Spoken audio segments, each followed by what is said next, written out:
तो हेलो बच्चों, आज हमारी क्लास है प्रश्नावली 11.1 क्षेत्रमिति। इसमें हम पढ़ेंगे परिमाप, क्षेत्रफल और आयतन। ठीक है, परिमाप क्या होता है सबसे पहले ये समझो। परिमाप है चारों ओर का माप। क्या होगा परिमाप? चारों ओर का माप। ठीक है, जैसे कि ये आयत है तो इसकी चारों ओर की भुजाओं की लंबाई, इसका क्या होगा? परिमाप। क्षेत्रफल वो होता है जिसको हम स्पर्श कर सकते हैं या अंदर का एरिया या कितनी जगह है, ये क्या होगा? क्षेत्रफल। ठीक है, आगे है आयतन। आयतन वर्ग या क्षेत्रफल का तो होगा नहीं। आयतन होता है 3D स्ट्रक्चर का।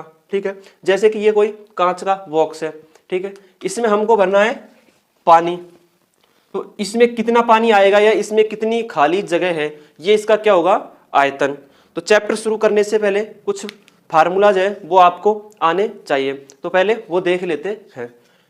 सबसे पहले आयत की लंबाई। अगर आयत की लंबाई हमने मान रखी है L और चौड़ाई अगर B है तो आयत का परिमाप, जिसका फॉर्मूला होगा आयत का परिमाप क्या होगा? 2 गुणा लंबाई प्लस चौड़ाई। ये किस प्रकार यहाँ पे आया तो इसको थोड़ा समझ लीजिए। जैसे आयत के आमने सामने की भुजा बराबर होती है, तो अगर आयत की लंबाई, इस भुजा की लंबाई L है तो इसकी भी क्या होगी? L होगी। अगर इसकी चौड़ाई B है तो इसकी चौड़ाई भी क्या होगी? B होगी। तो यहाँ पर L प्लस B इनको 2 से गुणा कर दो तो इसमें क्या होगा? आयत का परिमाप। अब है आयत का क्षेत्रफल होगा लंबाई गुणा चौड़ाई। लंबाई और चौड़ाई को गुणा कर दो, क्या निकल जाएगा? क्षेत्रफल। अब हम बात करते हैं वर्ग की। वर्ग की चारों भुजा बराबर होती है और प्रत्येक कोण 90 डिग्री का होता है। यदि वर्ग की भुजा A है तो वर्ग का परिमाप होगा 4 गुणा भुजा की लंबाई। ठीक है, चारों भुजा बराबर है तो 4 भुजा गुणा भुजा की लंबाई। एक भुजा की लंबाई कितनी है, उनको 4 से गुणा कर दो तो क्या आ जाएगा? वर्ग का परिमाप। अब है क्षेत्रफल में भुजा गुणा भुजा की लंबाई चारों के बराबर, तो एक भुजा को दूसरी भुजा से गुणा कर दो तो क्या निकल जाएगा? क्षेत्रफल। अब हम बात करते हैं त्रिभुज की। यदि त्रिभुज का आधार B तथा ऊंचाई h है तो त्रिभुज का क्षेत्रफल होगा 1/2 आधार गुणा ऊंचाई। आधार इसमें शीर्ष कोण से सामने वाली भुजा क्या होगी? आधार होगी, जिस पर लंब डालते हैं वो क्या लंब क्या होगा? इसमें ऊंचाई होगी। और आधार जिस पर लंब, जिस भुजा पे लंब गिरता है वो क्या होगी? उसकी वो क्या होगा? आधार। अब हम बात करते हैं वृत्त की। ठीक है, वृत्त में केंद्र से ये क्या है? चारों तरफ परिधि है। अब केंद्र से परिधि तक की दूरी क्या होगी? त्रिज्या को हम डिनोट करते हैं R से। अगर हम इस परिधि से, केंद्र से होते हुए दूसरी परिधि तक अगर इसको मिला दे तो ये क्या होगा? वृत्त का व्यास होगा। व्यास को हम डिनोट करते हैं D से, तो D बराबर 2R। अगर ये पूरा व्यास है और केंद्र से परिधि तक की ये दूरी क्या है? त्रिज्या, तो ये D कितनी R के बराबर होगा? 2R के बराबर। 1R और 2R। केंद्र से यहां तक की दूरी R और यहाँ की ये R, 2R, तो D बराबर 2R। अब है वृत्त की परिधि या परिमाप। वृत्त की परिधि क्या है? ये चारों ओर की लंबाई, या इसको हम परिमाप भी बोल सकते हैं। वृत्त की परिधि को हम डिनोट करते हैं C से, तो इसका फॉर्मूला होगा 2πr। आगे है क्षेत्रफल। वृत्त का क्षेत्रफल जिसका सूत्र होगा πr²। ठीक है, अब हम बात करते हैं अर्धवृत्त की। अर्धवृत्त का परिमाप, तो अर्धवृत्त क्या है? आधा वृत्त। अब इसका हम परिमाप निकालेंगे तो ये चारों ओर की लंबाई। ठीक है, हमने पूर्ण वृत्त का परिमाप निकाला था 2πr, तो इसमें हम तो पूर्ण वृत्त का परिमाप होगा C, या परिधि होगी C वटे आधा वृत्त है तो इसमें हम 2 का भाग दे देंगे, तो C/2 प्लस, और ये जो लंबाई है ये एक्स्ट्रा है तो इसको हम 2R जोड़ देंगे। ठीक है, अर्धवृत्त का क्षेत्रफल निकालना है तो πr²/2, इसमें हम 2 का भाग दे देंगे तो क्या निकल जाएगा? अर्धवृत्त का क्षेत्रफल। तो ये बात आपको कुछ बात है जो आपको आनी चाहिए, तो ये आपको समझ में आई होगी। अब देखते हैं क्वेश्चन की तरफ। ठीक है, तो अब निकालते हैं क्वेश्चन। तो आपका प्रश्न 1 है, जैसा कि नीचे आकृति में दर्शाया गया है, एक आयताकार और एक वर्गाकार खेत के माप दिए गए हैं और इन दोनों खेतों के परिमाप अगर समान है तो इन दोनों खेतों के परिमाप समान है तो किस खेत का क्षेत्रफल अधिक होगा। तो हमें सबसे पहले क्या ज्ञात करेंगे, इसमें परिमाप। वर्गाकार खेत की लंबाई है 60 मीटर और आयताकार खेत की लंबाई है 80 मीटर। आयताकार खेत की चौड़ाई दे नहीं रखी, तो हम सबसे पहले क्या ज्ञात करेंगे, वर्गाकार खेत का परिमाप। परिमाप ज्ञात करने पर आयताकार खेत का परिमाप पता चल जाएगा, क्योंकि दोनों का परिमाप है बराबर। अगर इसका आयताकार खेत का परिमाप पता चल जाएगा तो हम उससे उस आयताकार खेत की क्या निकाल लेंगे, चौड़ाई। ठीक है, और चौड़ाई निकालने के बाद हम इनका क्षेत्रफल निकाल लेंगे। ठीक है, तो सबसे पहले देखो क्या दिया गया है। सबसे पहले देखो दिया गया है हल, दिया गया है, दिया गया वर्गाकार खेत की भुजा की लंबाई। ठीक है, और लंबाई है 60 मीटर। आगे है और क्या दे रखा, आयताकार खेत की लंबाई। आयताकार खेत की लंबाई बराबर, लंबाई है 80 मीटर। आयताकार खेत की लंबाई है 80 मीटर, चौड़ाई उसकी दे नहीं रखी तो हम उसकी चौड़ाई मान लेंगे, चौड़ाई मान लेते हैं x मीटर। ठीक है, अब सबसे पहले निकालते हैं हम वर्गाकार खेत का परिमाप। तो देखो वर्गाकार खेत का परिमाप, तो वर्ग का परिमाप कैसे याद करते हैं, उसका फॉर्मूला क्या है, अभी लिखवाया था, क्या है, 4 गुणा भुजा की लंबाई। अब इसमें आप मान रखो भुजा की लंबाई कितनी है, तो 4 गुणा भुजा की लंबाई है 60 मीटर, 60 मीटर। अब इसको गुणा कर दो, 60 को 4 से गुणा करो, कितना आएगा, 240 मीटर। 240 मीटर क्या है, वर्गाकार खेत का परिमाप। यहां पे दे रखा यदि इनके परिमाप समान है। अगर वर्गाकार खेत का और इसका परिमाप समान है तो वर्गाकार खेत का परिमाप है 240 मीटर, तो आयताकार खेत का परिमाप कितना होगा, 240 मीटर, दोनों के बराबर है। तो अब हम निकालते हैं आयताकार खेत का परिमाप या उसकी चौड़ाई।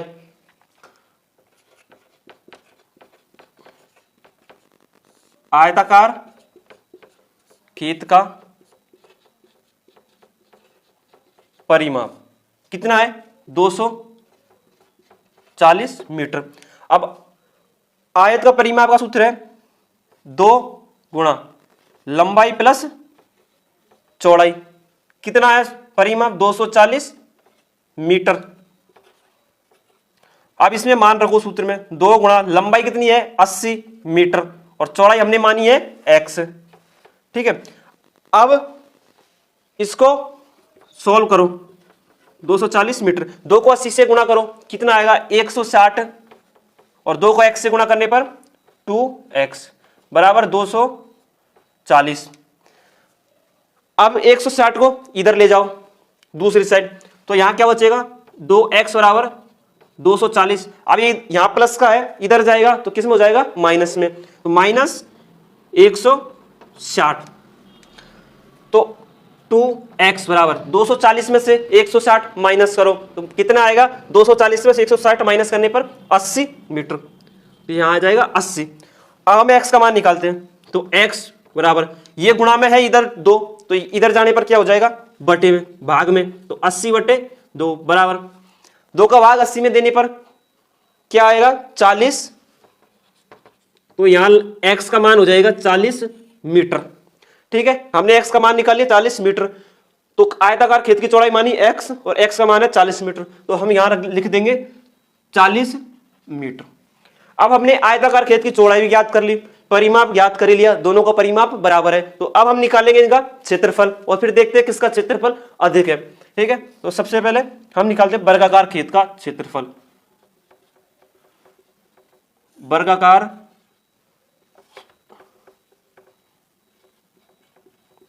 खेत का क्षेत्रफल, तो वर्ग का क्षेत्रफल निकालने का फॉर्मूला है भुजा गुणा भुजा। क्या है, भुजा गुणा भुजा। अब इसमें मान रखो वर्गाकार खेत की भुजा की लंबाई है 60 मीटर, तो यहां लिख दो 60 गुणा 60। अब 60 को 60 से गुणा करो, कितना आएगा? 0 को 0 0 आएगी, 0 को 6 से गुणा करने पर 0, 6 को 0 से गुणा करने पर 0 और 6 को 6 से गुणा करने पर 36।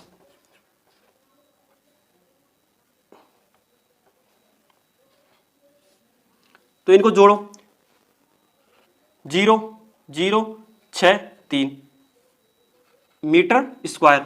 तो वर्गाकार खेत का क्षेत्रफल होगा 3600 मीटर स्क्वायर। अब हम निकालते हैं आयताकार खेत का क्षेत्रफल, तो निकालो आयताकार खेत का क्षेत्रफल।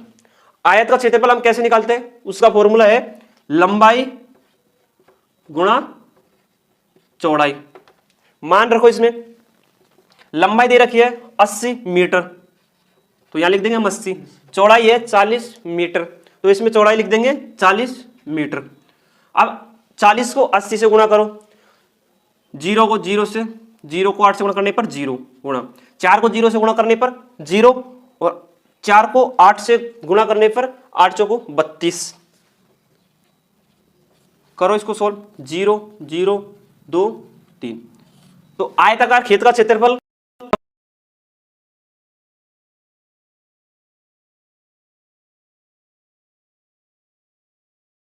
खेत का क्षेत्रफल है 3600 मीटर। तो आपका दूसरा सवाल है, श्रीमती कौशिक के पास चित्र में दर्शाए गए मापों वाला एक वर्गाकार प्लॉट है। ये रहा आपका वर्गाकार प्लॉट। वह प्लॉट के बीच एक घर बनाना चाहती है। घर के चारों ओर एक बगीचा विकसित किया गया है। 55 रुपए प्रति वर्ग मीटर की दर से बगीचे को विकसित करने का व्यय ज्ञात कीजिए। तो हम इसको किस प्रकार करेंगे? सबसे पहले ये देखिए, ये क्या है?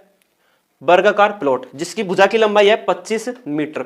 इसके अंदर ये घर है, ये खालिस्तान है, ये क्या है? घर, जिसकी लंबाई है 20 मीटर और चौड़ाई है 15 मीटर। यानी कि ये घर कौन सा है? आयताकार घर है। तो हमें ज्ञात करना है इस जो ये छायांकित भाग है, ये क्या आपका बगीचा। तो इसका सबसे पहले हम क्या ज्ञात करेंगे? क्षेत्रफल। और क्षेत्रफल ज्ञात करने के बाद हम इसका खर्च ज्ञात करेंगे कि इसको विकसित करने में कितना खर्च आया है। ठीक है, तो आओ सबसे पहले दिया गया हल,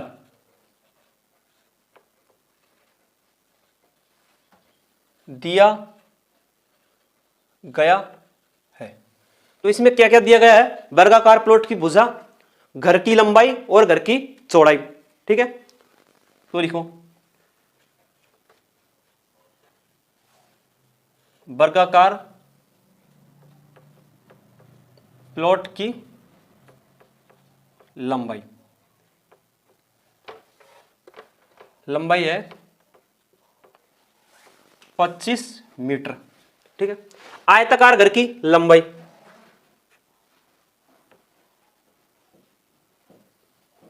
आयताकार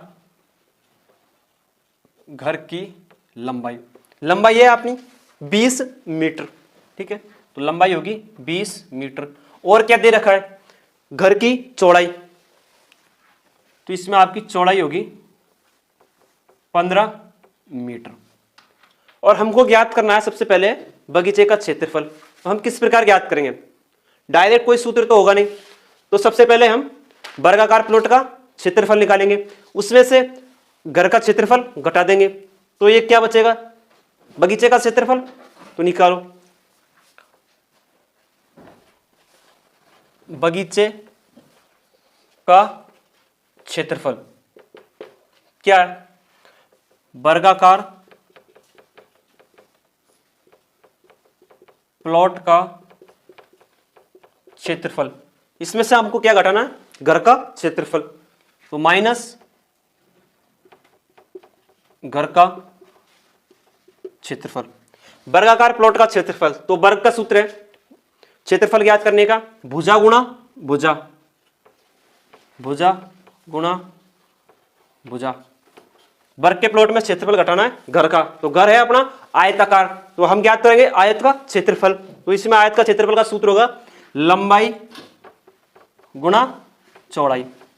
ठीक है, अब इसमें आप मान रखो वर्गाकार प्लॉट का क्षेत्रफल का सूत्र है भुजा गुणा भुजा। तो वर्ग की भुजा है 25 मीटर, तो यहां पे लिखो मान इसमें 25 गुणा 25 माइनस घर का क्षेत्रफल, घर की लंबाई है 20 मीटर, तो लंबाई होगी 20 माइनस गुणा चौड़ाई, चौड़ाई दे रखी है 15 मीटर, ये चौड़ाई दे रखी है 15 मीटर। अब इनको गुणा करके घटाओ, 25 को 25 से गुणा करो, कितना आएगा 625 माइनस 15 को 20 से गुणा करने पर कितना मान आएगा 300, तो यहां लिखो 300। 625 में से 300 माइनस करो अब, तो 625 में से 300 घटाने पर आएगा 325 मीटर स्क्वायर। ये क्या आ गया बगीचे का क्षेत्रफल, बगीचे का क्षेत्रफल होगा 325 मीटर स्क्वायर। अब हमें दे रखा है, ज्ञात करना है 55 रुपए प्रति वर्ग मीटर की दर से बगीचे को विकसित करने का व्यय।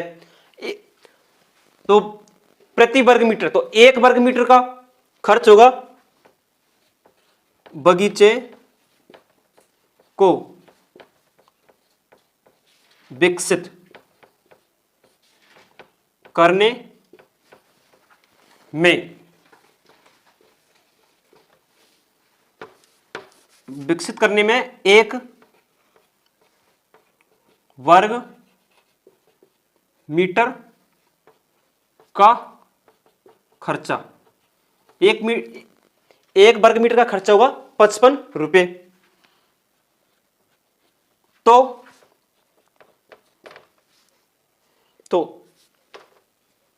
पूरे बगीचे का हमको क्या निकालना है खर्च, तो हमें क्या क्या करना पड़ेगा, पूरे बगीचे को विकसित करने में कुल खर्च होगा 55 को हम क्या करेंगे 325 से गुणा, 325 मीटर स्क्वायर क्या है बगीचे का क्षेत्रफल, तो 325 को हम क्या करेंगे 55 से गुणा, तो यहां पे जगह नहीं, यहां पे कर लेते हैं 325 गुणा 55 करो गुणा, 5 को 5 से 25 हासिल की 2, 5 दून 10 है तो 12 हासिल की 5 15 और 1 16। इसी प्रकार 325 को दोबारा 5 से गुणा करो, कितना आएगा 1625। अब इनको जोड़ दो, 5 7 8 7 1, तो ये क्या आ जाएगा बगीचे का कुल खर्च रुपए प्रति वर्ग मीटर। तो बगीचे को विकसित करने में कितना खर्च आएगा 17,875 रुपए प्रति वर्ग, 17,875 रुपए कुल खर्च आएगा बगीचे को विकसित करने में। ठीक है, अब है अपना अगला सवाल, प्रश्न है 3। तीसरा सवाल है अपना, जैसा कि आरेख में दर्शाया गया है, एक बगीचे का आधार मध्य में आयताकार पर अर्धवृत्त के रूप में है। ये आपका बगीचा जो कि मध्य में है आयताकार और दोनों ओर है अर्धवृत्त के रूप में है। इस बगीचे का परिमाप और क्षेत्रफल हमको क्या करना है ज्ञात करना है, बगीचे का परिमाप और क्षेत्रफल ज्ञात करना है। ठीक है, तो सबसे पहले देखो क्या क्या दिया गया है, हल है दिया गया है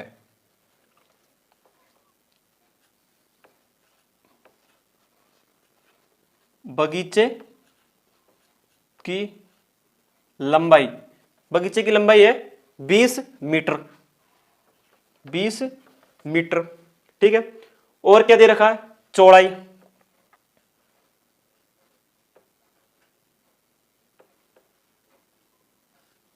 चौड़ाई है 7 मीटर। और क्या दे रखा है, ये है अपने 2 अर्धवृत्त। ठीक है, बगीचे की चौड़ाई है 7 मीटर, अगर चौड़ाई 7 मीटर है तो ये अर्धवृत्त का व्यास भी कितना होगा 7 मीटर। ये क्या होगा अर्धवृत्त का व्यास कितना होगा 7 मीटर। तो व्यास है अर्धवृत्त का व्यास है 7 मीटर। तो अर्धवृत्त की त्रिज्या कितनी होगी, त्रिज्या होती है व्यास की आधी, तो त्रिज्या होगी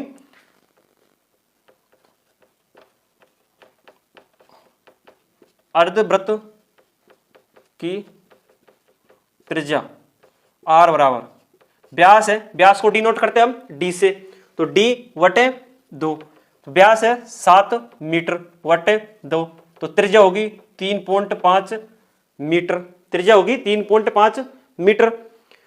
अब है आयताकार भाग की लंबाई जो कि प्रश्न में दे रखी है 20 माइनस 3.5 प्लस 3.5 बराबर 13 मीटर। अब 3.5 क्या है इसमें, ये यहां से लेके और यहां तक आयताकार भाग की लंबाई कितनी होगी, ये होगी अपनी 13 मीटर। अर्धवृत्त है, इसकी त्रिज्या कितनी है 3.5 मीटर, तो 3.5 ये हो गई, इस अर्धवृत्त में फिर 3.5, तो 3.5 और 3.5 कितना हुआ 7 मीटर, तो 20 में से हमको कर देंगे 7 माइनस, तो कितना आएगा 13 मीटर। तो आयताकार भाग की लंबाई, आयताकार भाग की लंबाई होगी 20 माइनस 3.5 प्लस 3.5, ये क्या है दोनों अर्धवृत्तों की त्रिज्या, तो इनमें से माइनस करोगे तो कितना आएगा 13 मीटर। अब हमको इसमें ज्ञात करना है, सबसे पहले हम ज्ञात करेंगे क्षेत्रफल। तो क्षेत्रफल किस प्रकार निकालें, सबसे पहले आयत का क्षेत्रफल निकालेंगे, फिर दोनों अर्धवृत्त का क्षेत्रफल निकाल लेंगे, और दोनों को जोड़कर आयताकार भाग का क्षेत्रफल और अर्धवृत्त का क्षेत्रफल दोनों को जोड़कर क्या निकल जाएगा, बगीचे का संपूर्ण क्षेत्रफल। तो निकालो,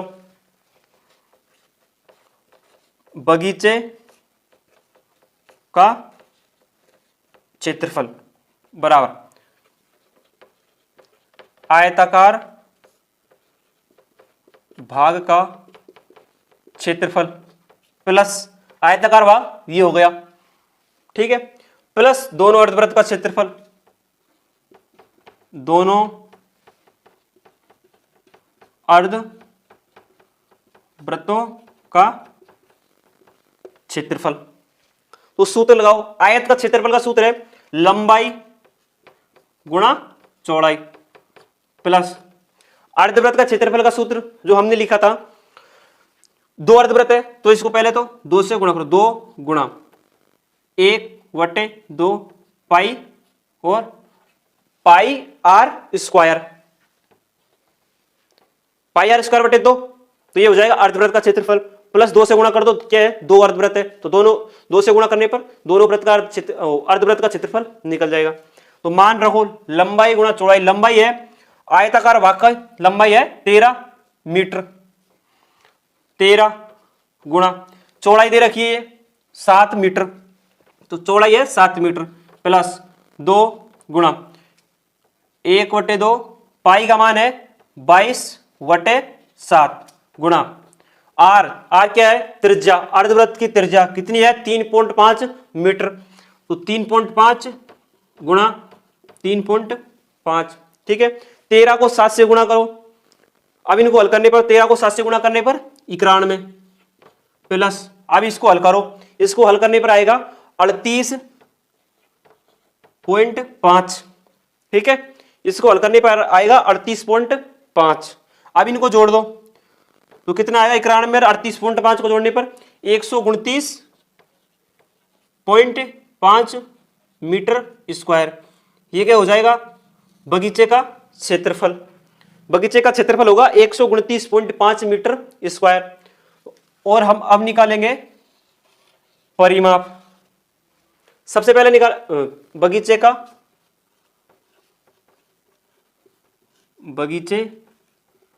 का परिमाप। तो बगीचे का परिमाप किस प्रकार निकालेंगे, दोनों अर्धवृत्त का परिमाप निकाल लेंगे और प्लस से दोनों लंबाई जोड़ देंगे, ठीक है। तो सूत्र होगा 2 गुणा पाई आर, अर्धवृत्त का परिमाप का सूत्र निकालने के लिए पाई आर, और 2 अर्धवृत्त है तो गुणा 2 से कर देंगे, ठीक। तो मान रखो 2 गुणा 22/7 गुणा 3.5, अब इसको हल करो तो इसमें आपका आएगा 22 मीटर, 22 मीटर क्या होगा दोनों का अर्धवृत्त का परिमाप। यहां से ये लंबाई और ये लंबाई ये हमें ऐड करनी नहीं है परिमाप में, अब निकालेगा ये सॉरी यहां ये है अर्धवृत्त का परिमाप, अर्ध वृत्तों का परिमाप कितना आएगा 22 मीटर। ठीक है, अब पूरे बगीचे का परिमाप निकालना है तो प्लस ये दोनों लंबाई और ऐड कर देंगे आयताकार भाग की बीच की, तो बगीचे का परिमाप बराबर सबसे पहले दोनों अर्धवृत्तों का परिमाप कितना है 22 प्लस लंबाई है आयतक इस यहां से यहां तक की लंबाई है अपनी 13 मीटर, तो प्लस 13 फिर प्लस 13 क्योंकि दोनों लंबाई जुड़ेगी, ये अपनी जुड़ेगी नहीं परिमाप में, चार और गई तो माप है परिमाप, तो प्लस 13 प्लस 13, तो इनको जोड़ दो कितना आएगा यहाँ पे 22 प्लस 13 प्लस 13, 3 दूनी 6, 6 2 8, एक और एक 2 और 2 और 2 4, तो आपका परिमाप आएगा 48 मीटर। ये निकल गया बगीचे का परिमाप और यानी ये निकाल लिया हमने क्षेत्रफल। तो अतः बगीचे का क्षेत्रफल बराबर 129.5 मीटर स्क्वायर तथा परिमाप 48 मीटर होगा। ठीक है, यह आपको समझ से आया होगा। अब देखते हैं अगला सवाल। तो आपका अगला सवाल है प्रश्न 4। प्रश्न 4 है फर्श बनाने के लिए उपयोग की जाने वाली एक टाइल का आकार समांतर चतुर्भुज का है जिसकी लंबाई यहाँ पे है, जिसकी लंबाई 24 सेंटीमीटर तथा संगत ऊंचाई 10 सेंटीमीटर है। 1080 वर्ग मीटर क्षेत्रफल का एक फर्श को ढकने के लिए ऐसी कितनी टाइलों की आवश्यकता होगी। तो हमें क्या ज्ञात करना होगा इसमें क्षेत्रफल। यह है आपका फर्श जिसका क्षेत्रफल है 1080 वर्ग मीटर। इसको ढकने के लिए कितनी टाइलों की आवश्यकता होगी। टाइल का आकार है 24 सेंटीमीटर लंबाई तथा ऊंचाई होगी 10 सेंटीमीटर। तो करते हैं इसको। सबसे पहले दिया गया है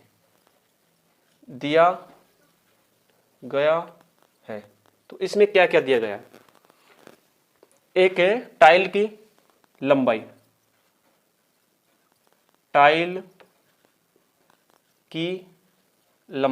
की लंबाई है 24 सेंटीमीटर, 24 सेंटीमीटर।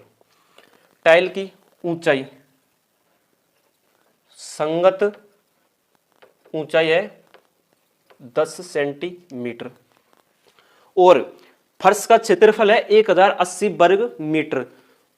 तो क्षेत्रफल है मीटर में और टाइल की लंबाई चौड़ा ऊंचाई दे रखी है सेंटीमीटर में। तो सबसे पहले हम इनको मीटर में कन्वर्ट करेंगे। तो 24 सेंटीमीटर को मीटर में कन्वर्ट करो तो 24/100 बराबर 0.24 मीटर। इसी प्रकार ऊंचाई को मीटर में कन्वर्ट करो 10/100 0.10 मीटर। ये होगी टाइल की ऊंचाई और लंबाई। अब हम ज्ञात करेंगे सबसे पहले टाइल का क्षेत्रफल, उसके बाद पता चलेगा कि हमें कितनी टाइलों की आवश्यकता होगी। तो ज्ञात करेंगे टाइल का क्षेत्रफल। सूत्र होगा लंबाई गुणा ऊंचाई। अब इसमें आप मान रखो लंबाई कितनी दे रखी है 0.24 और ऊंचाई दे रखी है आपकी 0.10 मीटर। ठीक है, अब इसको आप सॉल्व करो तो कितना आएगा 0.024 मीटर।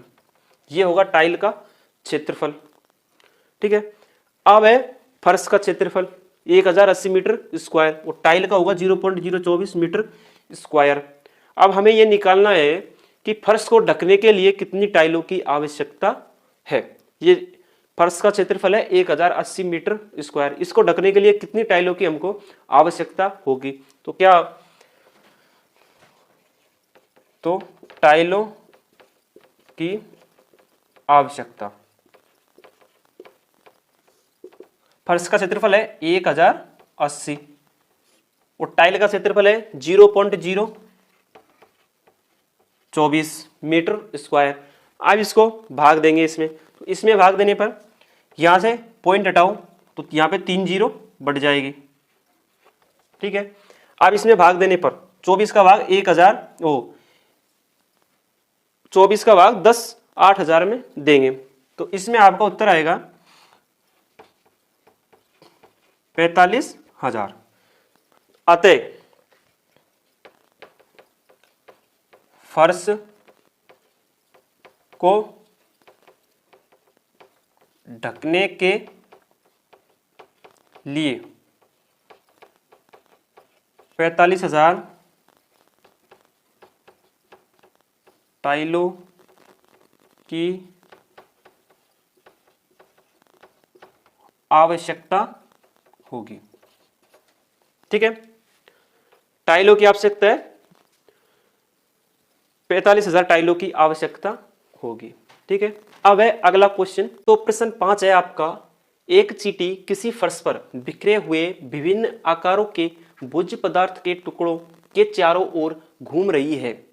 भोज्य पदार्थ के किस टुकड़े के लिए चींटी को लंबा चक्कर लगाना पड़ेगा? जैसा कि आकृति में दर्शाए गए हैं, ये कुछ भोज्य पदार्थ के टुकड़े हैं, इनके चारों तरफ चींटी क्या लगा रही है? चक्कर लगा रही है, ठीक है।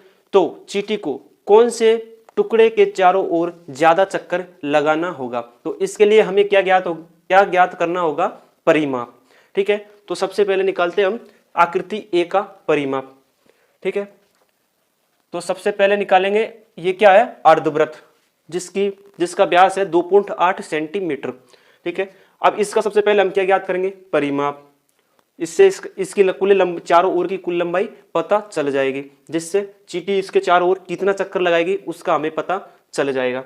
तो निकालो अर्धवृत्त की त्रिज्या है r बराबर, व्यास है इसका 2.8 सेंटीमीटर, तो त्रिज्या कितनी होगी? व्यास की आधी, तो व्यास है 2.8 बटे 2 बराबर 1.4 सेंटीमीटर इसकी क्या होगी? त्रिज्या होगी। अब हम निकालेंगे सबसे पहले अर्धवृत्त का परिमाप। तो लगाओ सूत्र, अर्धवृत्त का परिमाप है पाई r।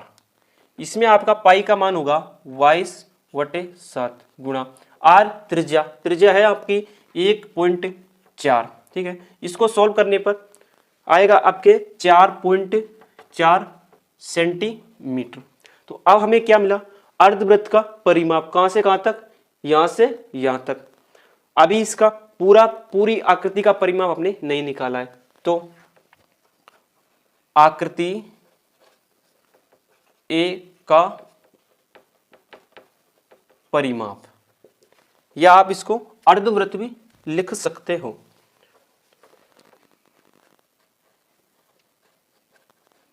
अर्धवृत्त का परिमाप आया 4.4 प्लस, इसमें व्यास अलग से हमको ऐड करना पड़ेगा। परिमाप हमने निकाला यहां तक का, तो प्लस व्यास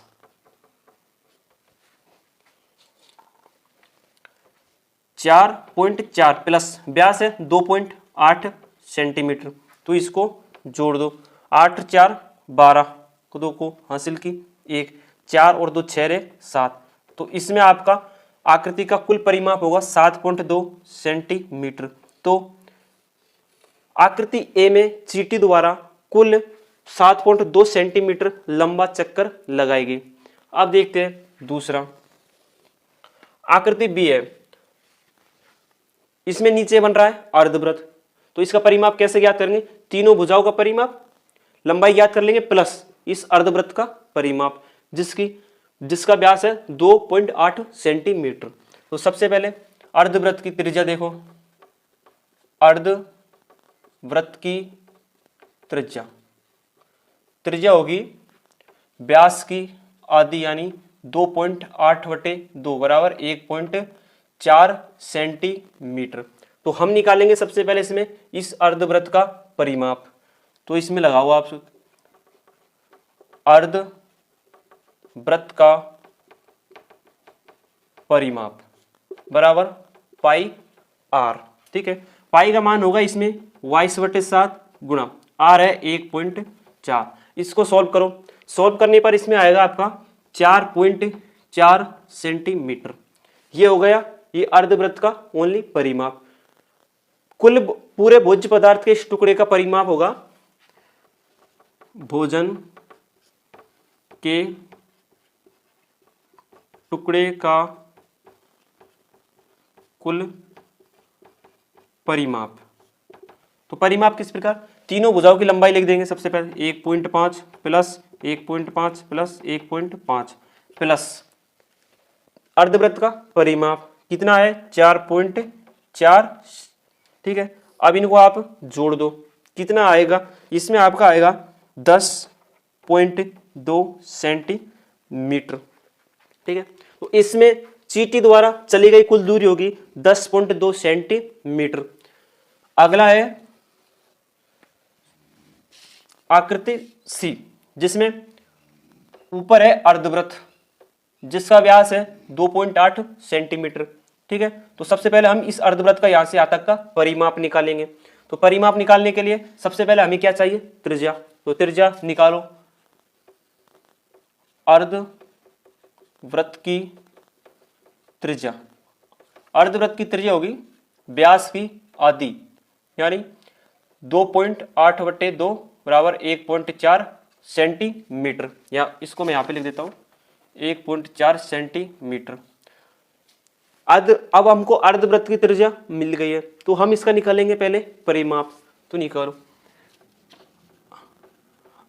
अर्धवृत्त का परिमाप का सूत्र है आपका पाई आर।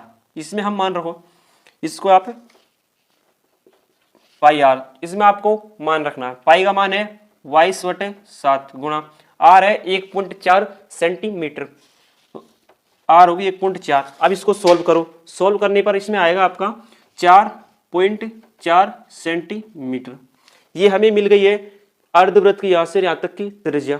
ठीक है, अभी हमें इसका निकालना है कुल परिमाप। तो आकृति सी का, या आप इसमें इस प्रकार भी लिख सकते हो, चींटी द्वारा चली गई कुल लंबाई, चींटी द्वारा चली गई कुल लंबाई। तो इसमें सबसे पहले आएगा अर्धवृत्त का परिमाप जो होगा 2.8 प्लस ये भुजा जिसकी लंबाई है 2 सेंटीमीटर प्लस फिर इस साइड की भुजा जिसकी लंबाई है 2 सेंटीमीटर। तो इसको आप जोड़ दो। ठीक है, तो इसमें आपका उत्तर आएगा, जोड़ो इसको सबसे पहले 6.8 सेंटीमीटर। इसमें चींटी द्वारा कुल लंबाई कितनी होगी 6.8 सेंटीमीटर। इसमें चींटी द्वारा चली गई कुल लंबाई है 10.2 सेंटीमीटर। और आकृति ए में है चींटी द्वारा चली गई कुल लंबाई 7.2 सेंटीमीटर। तो आपका इसमें तो पूछा गया है भोज्य पदार्थ के किस टुकड़े के लिए चींटी को लंबा चक्कर लगाना पड़ेगा। तो अतः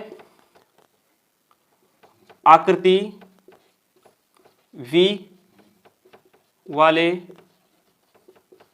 भोज्य पदार्थ के लिए चींटी को अधिक लंबा चक्कर लगाना पड़ेगा। सबसे अधिक लंबा चक्कर लगाएगी चींटी आकृति बी वाले भोज्य पदार्थ के लिए, जिसमें लगाएगी 10.2 सेंटीमीटर लंबा चक्कर। तो आज के लिए बस इतना ही। आपकी प्रश्नावली 11.1 खत्म। मिलते हैं नेक्स्ट वीडियो में, जब तक के लिए जय हिंद। नेक्स्ट बार देखने के लिए चैनल को कर लीजिए सब्सक्राइब, और अगर वीडियो पसंद आई हो तो वीडियो को कीजिए लाइक। Thank you.